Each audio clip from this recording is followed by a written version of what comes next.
Thank you for watching this video. Please help us keep the show alive by liking and sharing this video and by subscribing to the show and making sure the notification button is switched on. For those of you who can help a little bit more, there's a Patreon link down below where you can contribute whatever you can. Every little does help, and all the money will go directly back into the show. You can also keep up with our latest content on Instagram at The No Show Pod, as you can see on the screen. As you know, The No Show is an initiative designed to make academic research accessible to everyone.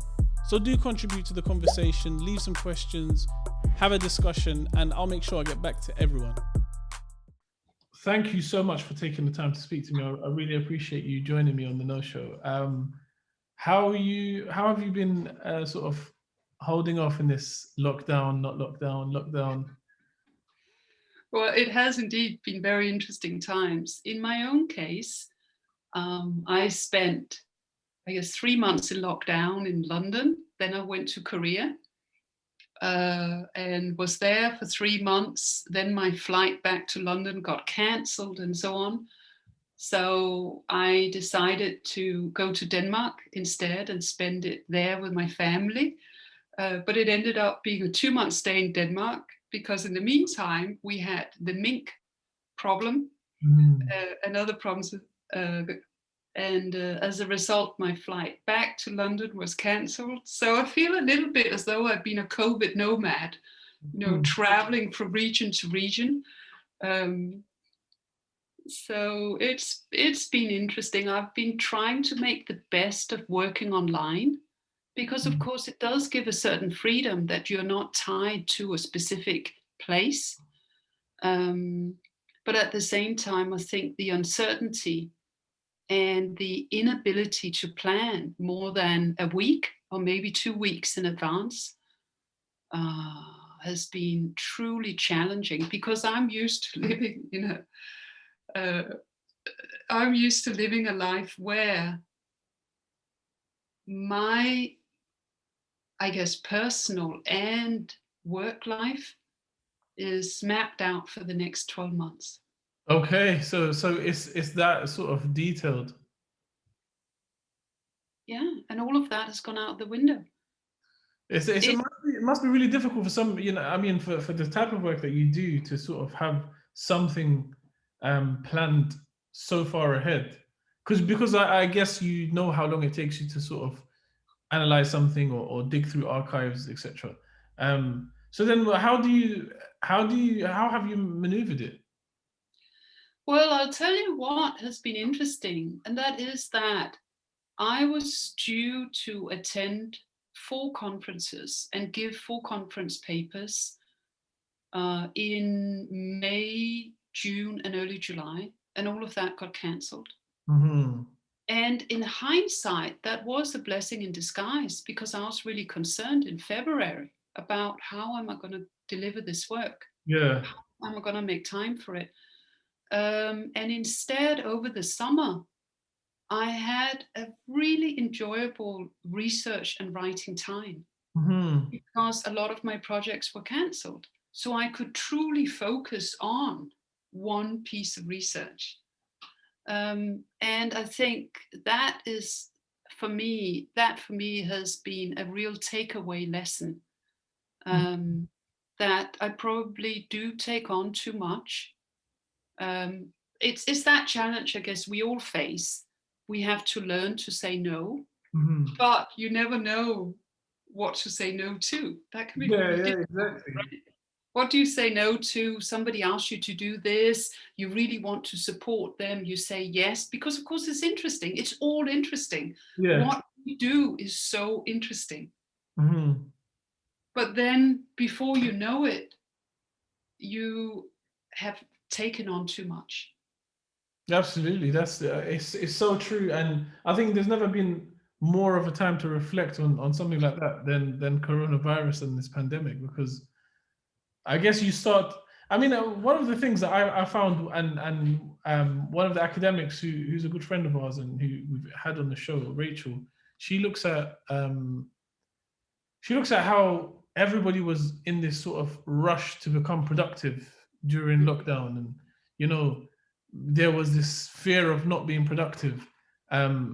But in reality, it's just like you said with value. It's just a construct that we've sort of told ourselves that we have to be, you know, we have to be proactive and we have to be doing this and we have to. And in reality, we don't. And um, I guess for somebody like yourself that is used to having, you know, used to having a particular structure, this uh, is it freedom? Did you feel like it was a bit of freedom? No, not at all. No, definitely not freedom. Um, I found it hugely frustrating, Hmm. and I still do. But I think I'm probably coping with it better now. But one thing it it really brought home to me was that lockdown and the global pandemic and so on, to a certain extent, is perhaps easier to manage Hmm. if you live uh, um, if you do not live a life that requires international travel, um, interactions with colleagues in other countries, and so on and so on and so on. And the academic world increasingly has become dependent on international collaborations, that you are expected to turn up to conferences outside the UK. Hmm. Um, and of course, for those whose lives do not involve international travel, they have had other challenges, no doubt. Hmm. Um, and I think this is where COVID and lockdown has perhaps brought home the challenges we face in our works and have exaggerated those challenges. Yeah. Yeah. Yeah. Yeah. Yeah. So, say for me, in 2018, I could have told you exactly what I was doing 6 months ahead, 9 months ahead to the day. Hmm.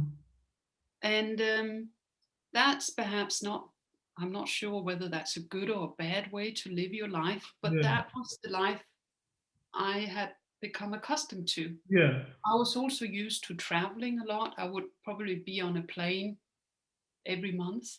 Hmm. Um, Also, for personal reasons too, I have family members who live in Denmark, who live in Korea, and so on. And I was used to having relatively easy access to them. It was only a matter of getting on a plane. And of course, purchasing a plane ticket, there's an economic burden to that. But Hmm. apart from that, it was a matter of personal choice. Absolutely. Yeah. And now with COVID, it's no matter. It's no longer a case of personal choice. But it's Uh, incredible how we just adjust. We just adjust. There's no, you know, when something is taken away from us, like the freedom to move around and travel, you just adjust. And what I'm curious to know about you in particular is because you're an art historian, somebody who you know looks at visual art and Korean visual art. So my guess is that your work involves a lot of travel to Korea. yes. How do you adjust to something like this? How do you adjust to sort of not being able to foresee when you're going to travel next to Korea to, you know, do some work? Well, and indeed, that of course has been difficult. Um, and I think more than, yes, I think more than that, it's about not being able to plan. So, Hmm. say you may be able to plan to go to Korea, Yeah. but there's absolutely no guarantee that once you're there, you will be able to go to museums or access libraries and so on, because their COVID restrictions, Yeah. like anywhere else, will lessen or increase. And I think that is the challenge. This goes back to planning. It's impossible to plan. You Yes. have to be so flexible. Um, I mean, it's been gold for me because I never plan anything. So Well, but you see, that's the thing. I think for those personality types that thrive on, I guess, unplanned, I was about to say structures, but on not planning, right? Because there is still a structure to not planning, right? yeah, of course. So say unplanned structures, they have perhaps coped on some level better than those of us who have a inherent need to plan. It is really interesting. It is really interesting phenomenon to sort of experience. Let me ask you about sort of getting into Korean art. What was the motivation? What was the initial trigger point that pushed you towards Korean art? I did my undergraduate degree in Japanese language and art history at SOAS. So it was as an undergraduate student that I took courses on East Asian art, including Korean art. And I just remember sitting in classes and being really drawn to the objects. At that time, of course, you will see slides, not PowerPoint, slides, and just thinking, wow, it just looks so exciting. And what to me was also enormously exciting was that there were so many unanswered questions. You would ask the professor, oh, but why this or why that? And she said, oh, it's not known yet, or more research needs to be done. And I think that also felt hugely exciting. I guess it's this, it forms part of this quest for knowledge and the excitement of unexplored territory, right? That's really interesting. And I guess from there you sort of did a really deep dive, because I mean you've written a book about art history and I mean sort of Korean art. And what's so unique about Korean art? What makes Korean art stand out in comparison to sort of, I don't know, and other regions around it, like maybe Chinese or Japanese art? That question I'm often asked, and it is so difficult to answer.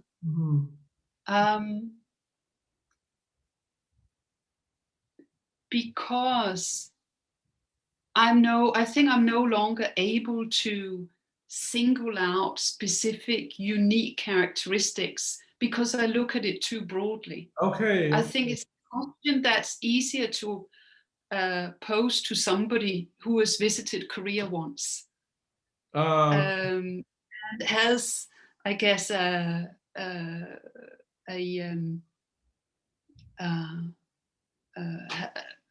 who has only been exposed to, I was about to say a snippet, right?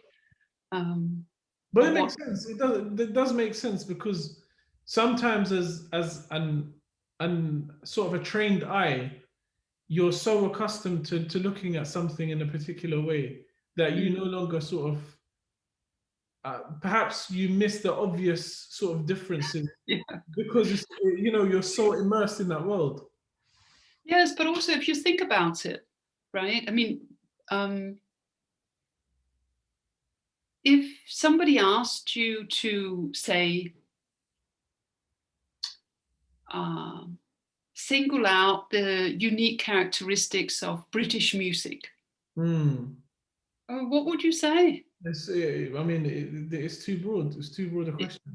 Exactly, it is too broad, right? Because are we talking rock? Are we talking pop? Are we talking classical music? Are we talking folk? What are we talking about, right? So it is really difficult, but it's a question that actually everybody wants to know. So I find it really challenging. I think you sort of alluded to something before we started this recording about how collectors, at different points in time start to put value, different, you know, amounts, different sort of monetary value on different pieces, and the fact that this is a social construct, this is something that, you know, it depends on what we know. It depends completely on what we know. Like, to make it simpler to anyone listening, for instance, like today, on the day of recording, I think it's 17th today, 17th of December. Today there was like an incredible run on cryptocurrency, and people like trying to scramble for it, because today, for somehow, there was, you know, more people started to believe that it's valuable, as opposed to yesterday where it wasn't as valuable. So how do these fluctuations happen in art?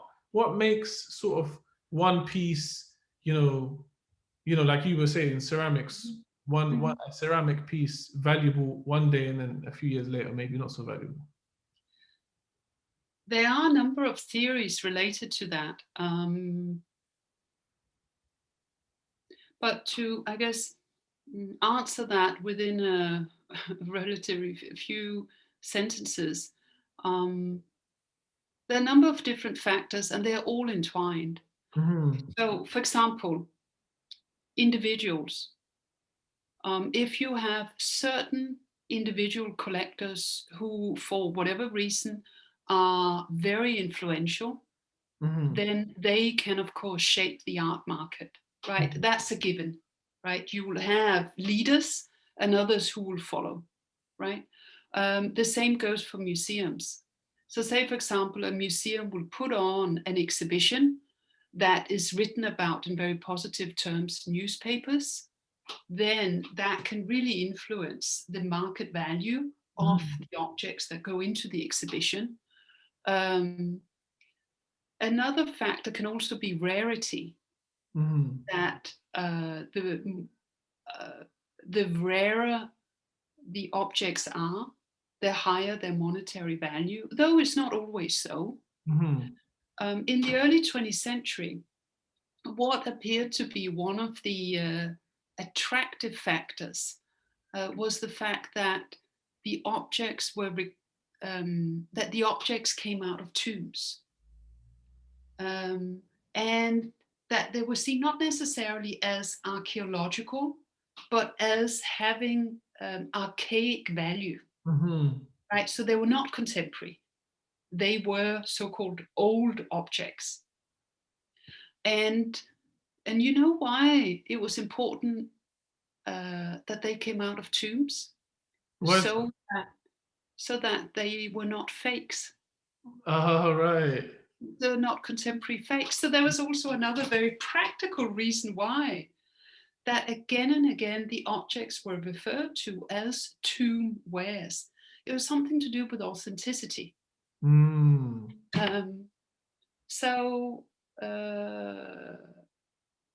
also the fact that the period in which the objects were originally made was celebrated as one of the high points in Korea's past. Okay. So you can see a whole number of different factors that then come together at a specific point in time. And many of them are, of course, purely coincidental. But maybe the best way we can relate to that issue nowadays is perhaps fashion, right? Why does something become fashionable, right? Why do we end up wearing the same thing, perhaps? Why do we end up seeing something being sold in Zara and copied elsewhere, right? And it's, of course, got something to do with trends nowadays, influencers, right? So the propaganda machine works whichever way. I mean, whichever way you look at it, it's fundamentally at the heart of all of it is really just a propaganda, and propaganda not necessarily having the negative connotations that it does in war or whatever, but it is this sort of PR machine that works in the background. Yes, apart from the fact that it's not a single PR office, right? It's all sorts of factors coming together. Okay. And I think that's what makes the question of collecting hugely exciting, and why more and more scholars are looking into collecting as a field of research. And the students are also very much interested in collecting issues. But how? I mean, can I ask? In the case of sort of fashion, you know, things can essentially be manipulated. You can manipulate a sense of interest in a particular item by getting a bunch of celebrities to wear it, or getting, you know, someone, you know, picturing someone wearing it in and looking like they're living, just going about their day-to-day activity. Can the same happen in art with art pieces where price can be manipulated? I guess it could be. I guess it could be. I mean, say, for example, in the early 20th century, there was an enormously influential collector in New York, a Japanese, not collector, a dealer, Yamanaka and Co. Mm. So he was a Japanese art dealer who specialized in East Asian art and set up offices in New York and elsewhere in America, later on also in Europe. And he so-called cultivated clients. And that's not meant in a strange way at all. But what, of course, was enormously important was his personal relationships with influential art collectors. Okay. Right? Who in turn would, for example, influence curators in museums, because some of those art collectors also were trustees of major museums, such as, for example, the Metropolitan Museum of Art, right? So certainly in the early 20th century, and I guess the same is the case nowadays, personal relations were enormously important when it came to the collecting of art. And these people, of course, were the ones with the finances. They had the funds to purchase. Right? They were rarely the ones who would create knowledge, right? They wouldn't be the ones writing books about the objects, but they would be the ones purchasing the objects themselves. And oftentimes they would lend their objects to major exhibitions curated by researchers, right? Based at various institutions. So And they you would contribute to believe it. the industry sort of expanding. Yes, of course, of course, of course. It's a continuously evolving world, right? So you mentioned in the in the Korean market there was sort of a transition point where sort of two markets emerged. There was sort of an affordable market and a luxury market. Yeah, essentially, yes. So how did that happen? Well, what happened was that in Korea in the early 20th century was colonized by the Japanese.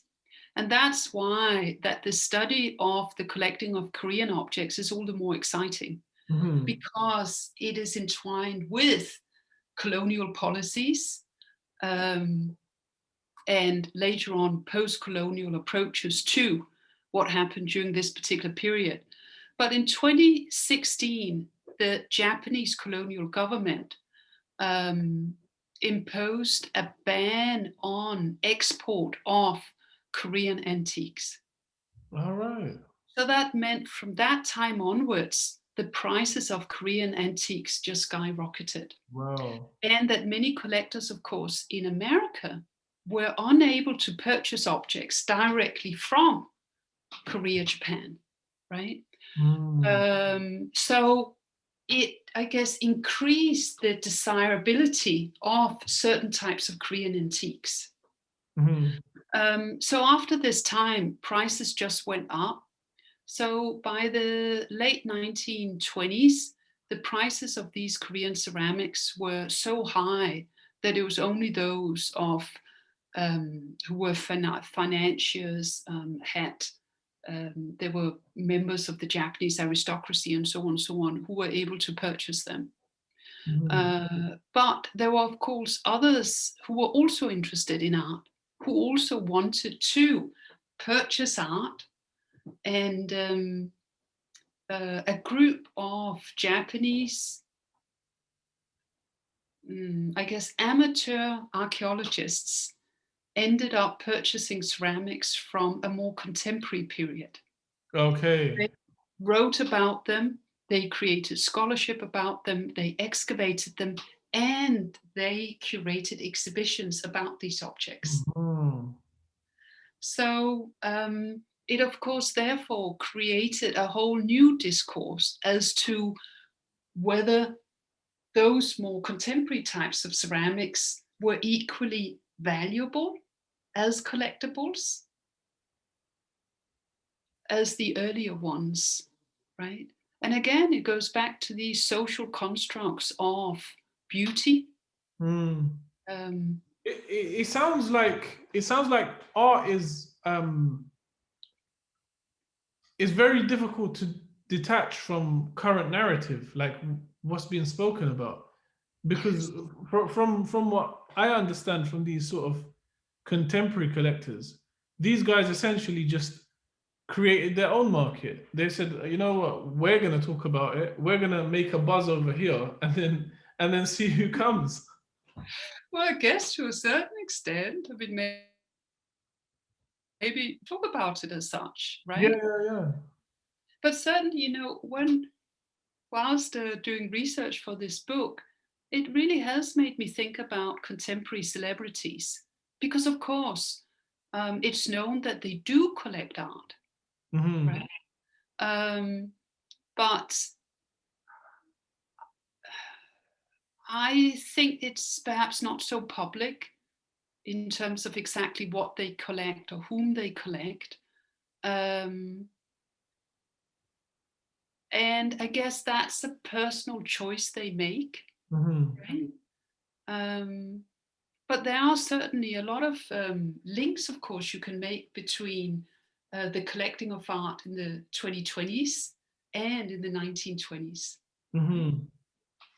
It's also very interesting because I know with sort of commercial brands, like and really high-end commercial brands, not your average brand. So for instance, in the beauty sector, you might have a brand like Creme de la Mer, who is top of the range sort of beauty products, £200 a pop, that sort of stuff.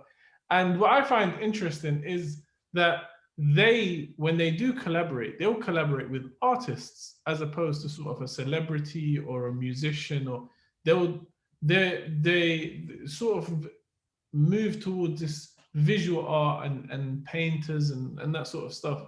And I find that fascinating in sort of creating this air of exclusivity.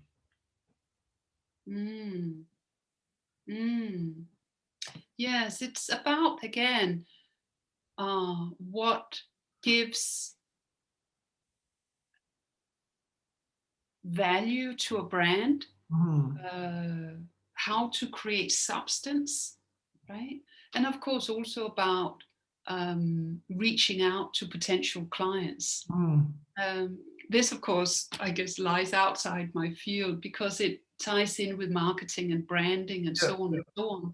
But of course, it is all related, right? Yeah, absolutely. I think my point is just to sort of see how celebrity and collecting and the creation of interest in particular artists is not such a difficult process. It's not rocket science to sort of create a buzz around somebody. No, absolutely. And I think what to me was interesting was that, say, in America, in the early 20th century, some collectors wanted to establish museums that bore their name and contained their collection. So again, if you think about it, what compels an individual to do that, right? What makes somebody want to put their their own four walls Yeah. and invite the public in to look at them, right? Because those individuals could just as well have either sold or donated their collections to other existing museums, right? Such as, at the time, Boston Museum of Fine Arts, the Metropolitan, and so on. And for this particular individual I spoke about earlier, Charles Freer, he wanted to donate his collection of thousands of objects to the American nation, but only in a museum that bore his name. All right. So Right. I guess I mean, to me, it just sounds like that it's just as in the same way that an artist wants to create a piece and sign their name to it, and it's an extension of themselves. The collector might also, see this collection as this curation of different pieces as an extension of themselves too. So, and I think, or not, I think, but rather, I'd ask, having looked at sort of art collections, both, in around the world, is this something that is common everywhere, or is it something that's specific to sort of the West and the Eastern philosophy is different? No. I think it's very universal, very universal. In Korea, for example, it's very typical for major conglomerates to have their own museums. All right. Universities have their own museums, and they have really good collections. Every single, I'm trying to think, all the top universities in Korea, they have their own collections, their own museums. That's Well, absolutely. If you think about it, in the UK, we're somewhat perhaps lagging behind in that respect, right? Imagine a University of London museum. But why is that because their educational sort of, is that because they're, I don't know, they want to create a sense of interest in culture and art, or is it just a sort of a show? Well, no, there are a number of different factors because all of those collections are formed around Korean objects. So there's certainly something about wanting to develop pride and interest in local culture, Korean history, but it's also about legitimacy. And I think that is really important. And I guess that is inherent within any society, right? Art has got value in part because it creates legitimacy for the owner, right? It's about creating knowledge. If you think about it, if you in your home have a Chinese Tang Dynasty horse, right? Not only does it show that you have the financial means to have such an item, but that you're also of a certain social class. And that you have a certain level of education. Right? So it all, I think, ties in with that. And say with founders of these huge big conglomerates in Korea, such as, for example, Samsung. Samsung has one of the best private collections in Korea. Wow. That again ties in with yes, of course, having the financial means to purchase the objects. Yeah. But also about creating a legacy and placing yourself on par with the elite within society. Okay. There are all sorts of different narratives going on there, right? Some say that, art is very elitist. It isn't, but at the same time it is, right? Luckily in this country, I think it's so important that museums are free. Yeah. It sounds like art is the vehicle by which people sort of, drive to the status that they really want to get to. Yes, on one level, and that could both be good and bad, right?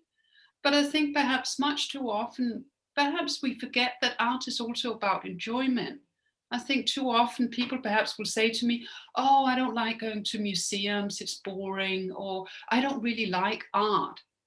But if you think about it, art is also about visual enjoyment, right? Mm. If you look at something and you feel joy on some level, then it doesn't matter if you understand it or not. It Mm. doesn't matter where that particular artwork is. Mm. If you feel anything, it could actually also be anger, confusion, Mm. interest, fascination, then I would say that piece of art has done something. It has spoken to you. Mm. And I Absolutely. think that is really important. I find it really, really fascinating that universities have their own collections and sort of, because to me it just sounds like there's this inherent need to sort of, it's kind of like how universities want to be ranked in a certain way in the UK, or they want to be their Times higher education sort of ranking or that sort of stuff. Mhm. And the fact that they're doing it through art um, implies that within the country itself, art is greatly respected. Mm. Again, that's kind of very broad, but yes, on one level, yes, it's very much at the forefront.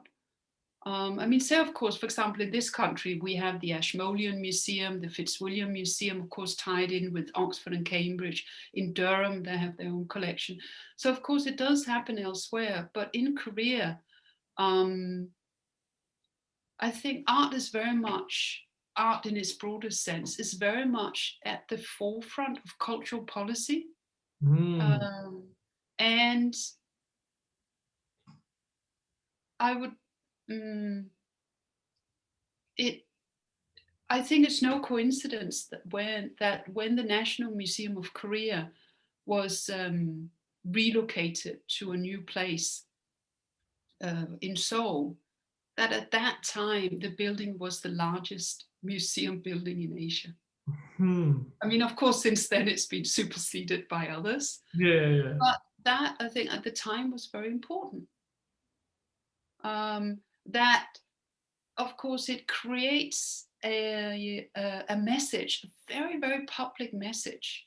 But I think it's also important to note that in Korea, as yet, museums or public museums um, receive by far the largest amount of funding from the government, Wow, right? Whereas, of course, in this country, public museums are very much dependent on private funding. that's crazy. That I mean, that is really, really something to sort of really think about, because why is it? I mean, there's something there are undertones in society that push the government to do this. Well, absolutely. And I think, again, it's because in a place like Korea, education is very, very highly valued. And it goes back to pre-modern society when Korea was based on Confucian principles. And within a Confucian society, education is one of the underpinnings of a successful society. And that in order to be allowed to pass examinations, that would um, that would be essentially entry points into government posts. Hmm. Uh, in order to pass those examinations, you had to study. You had to study the Chinese classics, right? So imagine you have adults in their 30s, 40s, 50s, even 60s studying, studying, studying in order to pass the exam so that they can get a post in the government, right? That's, I mean, I know of Korea in terms of their education and how sort of how pivotal it is in literally every sense of society. You know, they have a word. I think I don't know what the word is, or it's a concept that they have where parents become indebted because they want to provide tutoring to their kids. Right, And right. I found this fascinating. I found this out a couple of years ago when I was researching a project. And you know, that sort of speaks to why the government might take the cultural sort of side of things very seriously. But then is art, Korean art, is that sort of an area that attracts tourism as well? If we consider art in its broader sense, right? Which, of course, say dramas, TV dramas are, of course, also an art form, right? And nowadays, Korean TV dramas have become increasingly popular. You can also find them on Netflix too. Yeah. And they, in Southeast Asia, the so-called historical dramas, so the dramas that are set in pre-modern times, are hugely popular. So now you can visit Korea and go to the sites where the dramas were shot. Oh, right. So there's these kind of, specifically designed tourist tours like that. Music, of course, is also an art form. And as you know, Korean popular contemporary music has become a global phenomena. But within Korea itself, for example, the palaces are huge tourist attractions. How has Korean art influenced you since you've been looking at it so much? How has it influenced me? How has it influenced me? The actual art itself, how has it influenced me? That's an interesting question.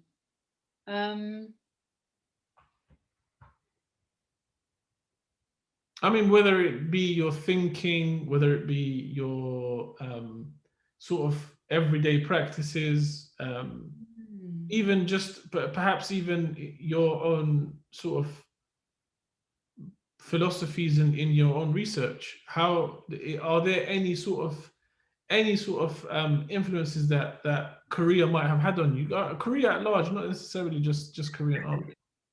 Well, of course, Korea at large, of course, has impacted and influenced my life in all sorts of ways, right? On a personal level, professional level, and so on. In terms of the artwork itself, I think what it has made me consider very carefully is how we position ourselves in relation to our past, both our individual past as well as our collective past. Yeah. And also how we, in more general terms, operate as individuals within society. And I think the reason why is because many Korean artists draw inspiration from the past, from Korea's past, from, say, pre-modern art. So elements of Korean pre-modern art would often appear in works by contemporary artists. And I'm sure that happens in other societies as well, but it's quite prevalent in contemporary Korean art. And I think invariably it makes me consider why. And often when I've talked to Korean artists, I feel that there is a certain expression of pride in their country and in their culture. Absolutely. And I think that is a real takeaway, right? Because I'm Danish, do I feel that sense of pride in Danish history, in Denmark? I guess it's easier in my own case because I've lived outside Denmark for so long, right? So, you know, where you have this expat idealistic view of your own country, right? But I think for me, that has been something that has made me think again and again, where are we now? And how has our past shaped our present? And to which extent will it shape our future? That's really interesting. Yeah, so I think one of the things that you just highlighted there is basically, I think, in my opinion, just shows the fact that nation states are such a sort of recent um, idea or concept, how that impacts different people in different places in the world. So I think that's really fascinating. But to sort of see it from a cultural perspective and to witness it is something completely different. And in my case, I don't think I've sort of experienced before. Mm. Well, I'll tell you one thing, which I think is also not unique, of course, to a Korean context, but has really shaped contemporary Korean society as well as contemporary Korean art. And that is the fact that it was colonized. Yeah.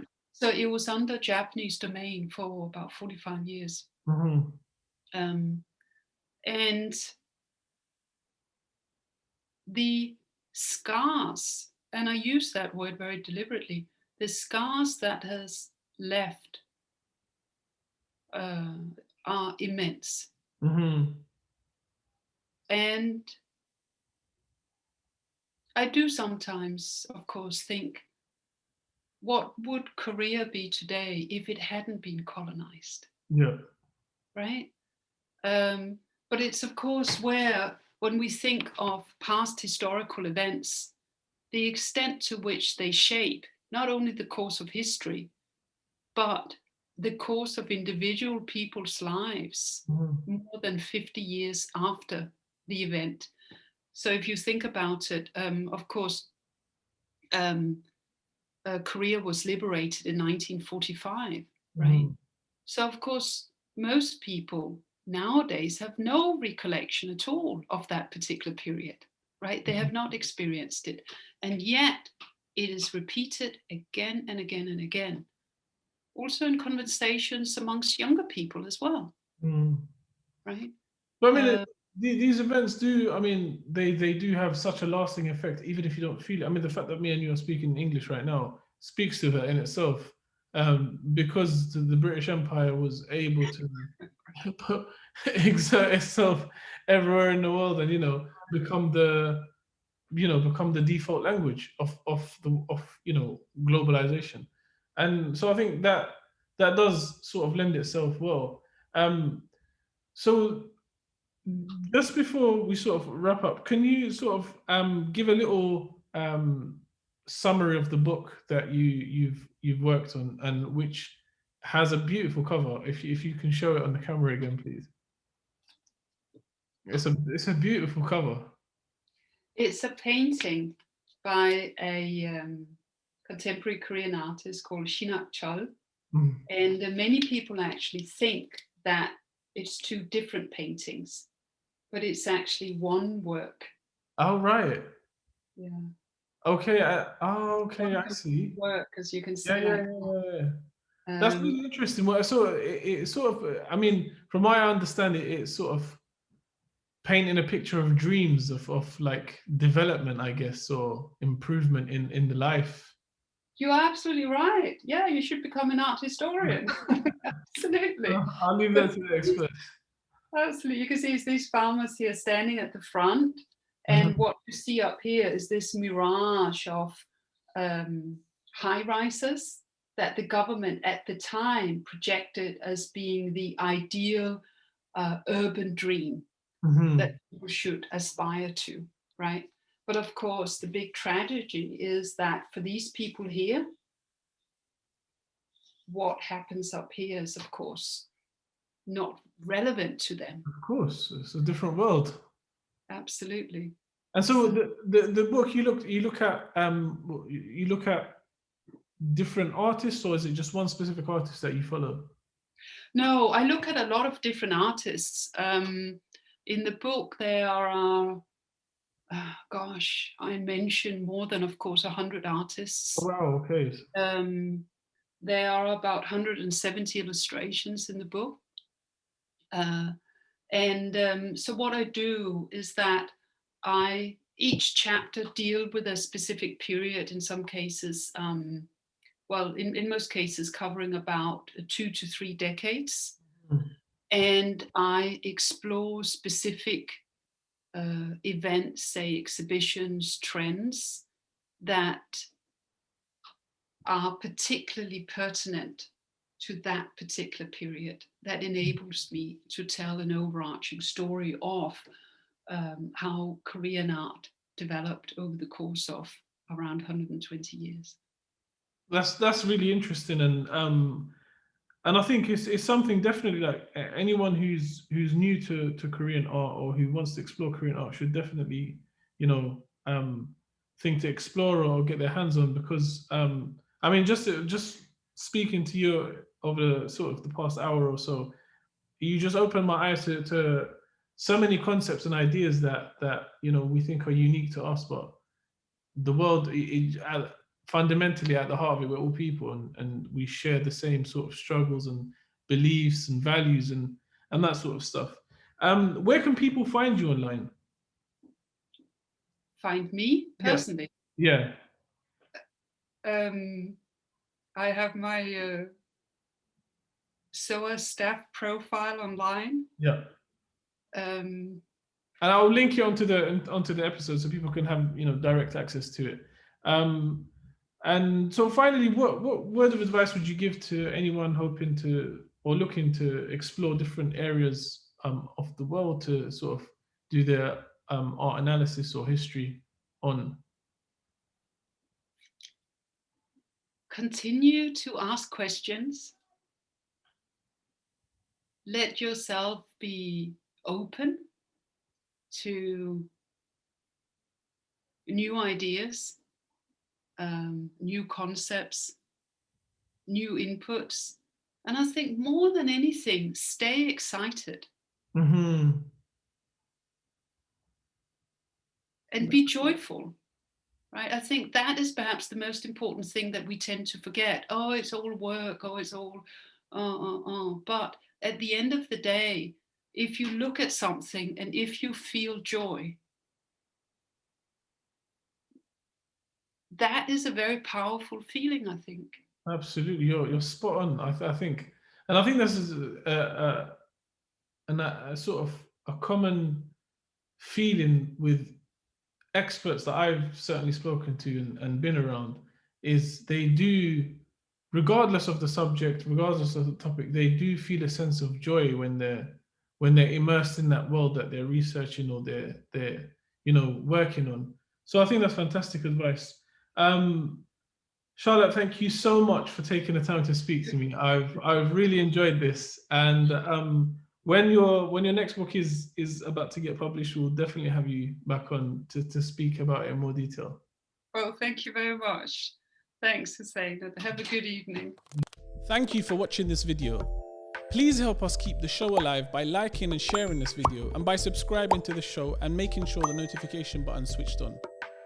For those of you who can help a little bit more, there's a Patreon link down below where you can contribute whatever you can.